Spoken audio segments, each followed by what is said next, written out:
Euh, Vous savez, je suis un photographe social. J'ai travaillé plus de 40 ans faisant de photographie un peu partout au monde. Mais il y a quelque chose de très dramatique qui s'est passé dans ma vie, n'est-ce pas, aux années 90. Et j'étais dans la plus grande violence que vous pouvez imaginer. C'est le génocide qui s'est passé au Rwanda.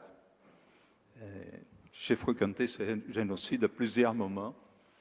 Et à la fin, j'étais malade, très malade. Je pouvais plus, je croyais plus à la survie de notre espèce. Je croyais qu'on n'avait plus le droit à vivre. Et coïncidence, c'était au moment que mes parents avaient devenu très vieux. Ils ont pris la décision de passer la ferme sur laquelle j'étais élevé, et que c'était un paradis quand j'étais enfant, parce qu'on avait plus de 60% des forêts tropicales dans cette ferme, transférer cette ferme à ma femme moi-même. Et quand j'arrivais à cette terre était aussi malade que j'étais malade. Cette terre était détruite complètement. On avait moins de 0,5% de couverture de forêt. Tout était détruit. Comme toute ma région a été détruite. Comme on a détruit tout à notre planète pour bâtir cette société moderne, technologique qu'on a aujourd'hui. On a laissé derrière nous un énorme désert. Et ma femme a eu une idée fabuleuse de replanter la forêt qui était là. Et on a commencé ce projet. Et avec le retour de la forêt, avec le retour de toute la vie des animaux, de tous les insectes, de tous les oiseaux, des poissons, de tous les arbres, ma vie est retournée. La terre m'a guéri. Je crois que c'est ça pour moi le moment le plus important qu'on vit aujourd'hui avec ce réchauffement global. En écoutant la parole de toutes ces personnes qui ont parlé, qui ont venu de partout au monde pour donner sa contribution aujourd'hui, presque sans exception. La référence, c'est la nature. La référence, c'est la terre. La référence, ce sont les autres êtres qui nous identifient avec notre planète. Si on ne fait pas un retour spirituel vers notre planète, je crois que notre société des humains elle est très compromise. Regardez bien, toutes ces réunions qu'on a faites pendant toutes ces années, n'est-ce pas? Au Japon, au Brésil, il y a 23 ans, le Brésil, après 20 ans, là maintenant, on a discuté des problèmes techniques. On discute beaucoup sur la réduction, n'est-ce pas, de notre marque de carbone. On discute beaucoup, n'est-ce pas, sur comment réduire nos émissions de carbone. Mais faites attention, chaque année, le problème, il est devenu plus grave parce qu'il y en a certains efforts. On a observé ici ce matin, dans les discours, vraiment il y a des efforts.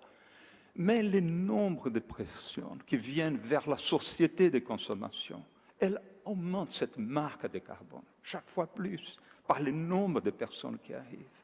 Donc, quoi qu'on fasse, où on va, le nombre, la quantité d'émissions de carbone, elle va monter dans les prochaines décennies, peut-être dans les prochaines centaines d'années.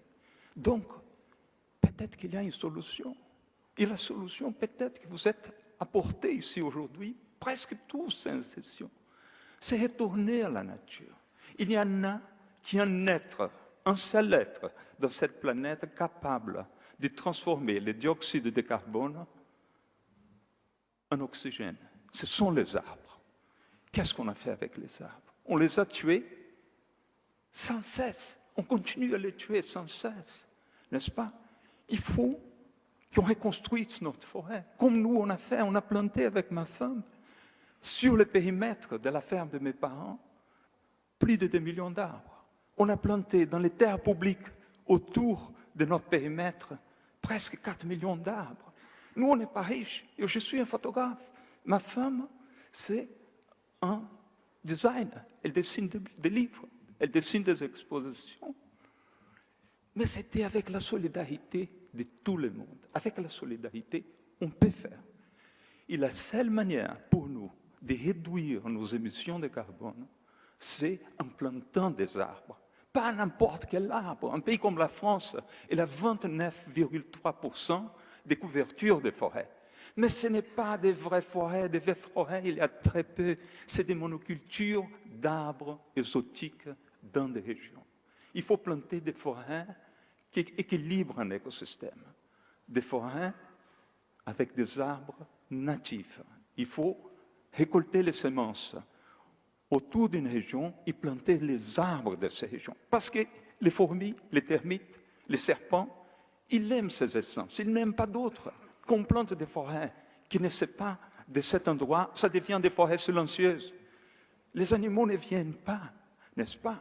Et donc, en plantant des arbres, on est capable de séquestrer, de capturer la grande partie des carbones qu'on est en train de transmettre. Et donc, c'est ça pour moi le problème le plus important. Ce n'est pas d'aller dans des directions d'une discussion bureaucratique, technique, c'est d'essayer dans ces COP 21 qu'on revienne vers la planète. Regarde, on n'invite pas les paysans à ce genre de réunions. Il faut les inviter. Les gens de la Terre, il faut qu'ils soient là. Combien de gens de la Terre, vraiment, il y en a ici dedans? Nos amis les Indiens.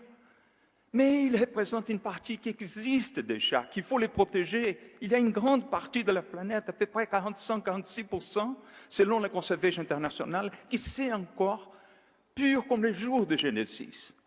Mais il y a une autre partie qu'on a détruite, qu'il faut qu'on reconstruise. On a une grande partie des terres qui est composée des terres détruites, qu'on peut refaire et on peut capturer notre carbone. On peut le faire. Nous-mêmes, dans nos petits périmètres, on a capturé 96 000 tonnes de carbone, on a fait une étude et on est en train de séquestrer le carbone de la plus grande compagnie d'édition des livres d'art du monde, c'est l'entreprise Taschen, sur ce tout petit projet que ma femme et moi-même, on était capables de monter avec l'aide d'un groupe de personnes. Donc, si les États le veulent, si les entreprises le veulent, si les communautés le veulent, on peut le faire. Je crois que c'est ça la partie la plus importante, c'est ce retour vers la planète. Seulement la Terre, seulement la planète peut nous sauver. Ce n'est pas la haute technologie qui va nous sauver. Merci beaucoup.